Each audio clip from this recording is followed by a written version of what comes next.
Okay, so picture this. It's the 19th century, and this incredibly powerful new idea just sweeps across Europe.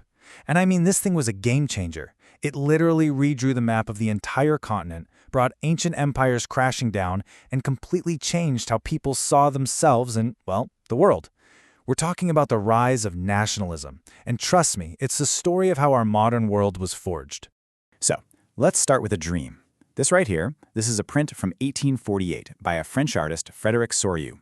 And what he's showing us is his vision, his dream of a brand new world, one full of democratic and social republics. I mean, just look closely at it.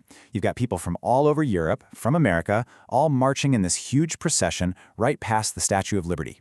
And check out what she's holding. Not just the Torch of Enlightenment, but also the Charter of the Rights of Man. And on the ground, you see all the shattered crowns and symbols of the old monarchies, just lying there in pieces. This was an absolutely radical, almost utopian vision for the time. So what on earth was it, right? What was this incredible force that could make an artist dream of turning the entire world order completely upside down? Well, that's exactly the question we're going to dig into. Okay, so to really get a handle on Soriot's dream, we first have to understand the world he was pushing back against.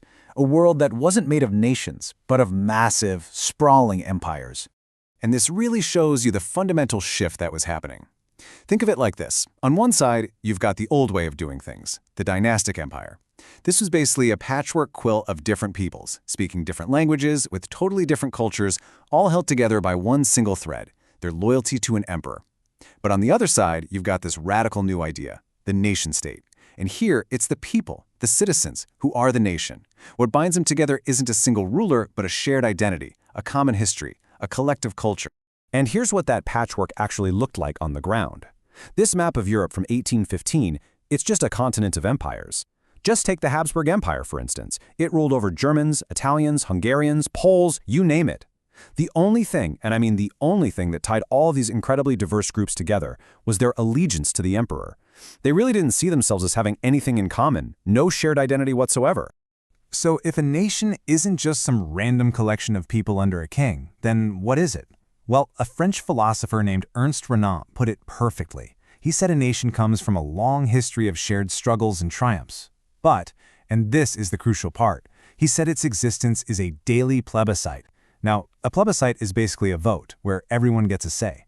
So what Renan is getting at is that a nation only exists because its people choose for it to exist, every single day. It's his active, conscious decision to stick together and continue a common life. Now, this powerful idea didn't just stay in the heads of philosophers for long. Oh no. It was first put into practice with, let's just say, explosive results in France.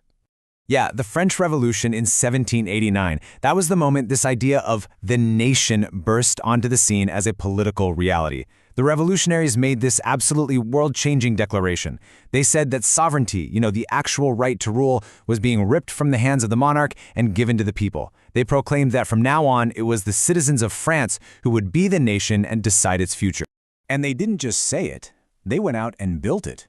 They came up with new ideas like la patrie, the fatherland, and le citoyen, the citizen, to make people feel like they were part of one big community.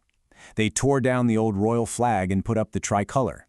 They set up a national assembly elected by the citizens. They standardized everything, laws, weights, measures, the whole shebang.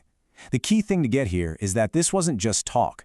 These were concrete, practical steps designed to forge a single collective identity out of what used to be just a kingdom of subjects. But of course, an idea this big was never going to stay inside France's borders. And the person most responsible for spreading it all across Europe was, well, he was a total paradox. We're talking about Napoleon Bonaparte. You see, as Napoleon's armies marched all over the continent, they were basically carrying the seeds of the French Revolution with them. But here's the twist. They brought two very different and totally contradictory things to the table.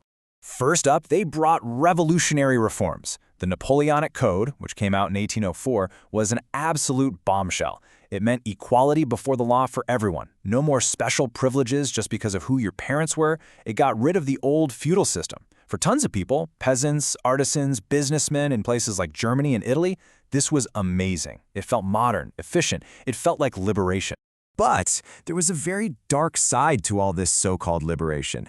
As you can see in this painting, the French soldiers weren't always seen as heroes. Far from it. They were often seen as oppressors, stealing from peasants, harassing people. So yeah, they brought reform, but they also brought conquest. And that's exactly why that initial welcome for the French as harbingers of liberty, well, it soured pretty fast. People started to realize that French rule just meant a whole new set of problems. We're talking higher taxes to fund Napoleon's wars, heavy censorship, and, this was the kicker, being forced to join the French army to go and conquer somebody else. Suddenly, that promise of liberty started to feel pretty hollow. This cartoon just perfectly captures the ultimate irony of Napoleon's whole career. You see him here, dressed as a courier, on his way home after getting defeated at the Battle of Leipzig, and all those letters falling out of his bag, those are the territories he's just lost. And here's the crazy part. The very idea of nationalism that he helped spread, this idea of a people with a shared identity fighting for their own destiny, that was the exact same idea that fueled everyone else to rise up and kick him out. Talk about being hoisted by your own petard. So you have these two massive forces, the idea of the nation and the pushback against empire, and together they completely transformed Europe. And it was all being driven by a brand new kind of person. The real engine for all this change was a new social group that popped up thanks to industrialization, the educated liberal middle class. Think industrialists, businessmen, professionals like doctors and lawyers. These were the people who were most fired up about the idea of national unity, because for them, it was the key to finally getting rid of the old system of aristocratic privilege.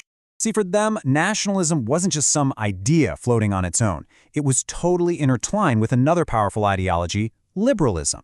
Liberalism was all about individual freedom, equality, and government by consent. And you can see how those two fit together, right? I mean, to have a government by consent, you first need to have a unified people and nation to actually give that consent. So for the middle class, building a nation was the absolutely essential first step toward getting the liberal state they wanted.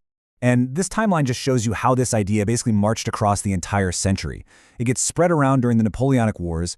Then after Napoleon is gone, it just explodes in 1848 with revolutions all across Europe, with people demanding their own nation-states. That leads directly to Italy and Germany unifying. And by the early 1900s, this idea had become an unstoppable force that was shaking the last great empires to their very foundation.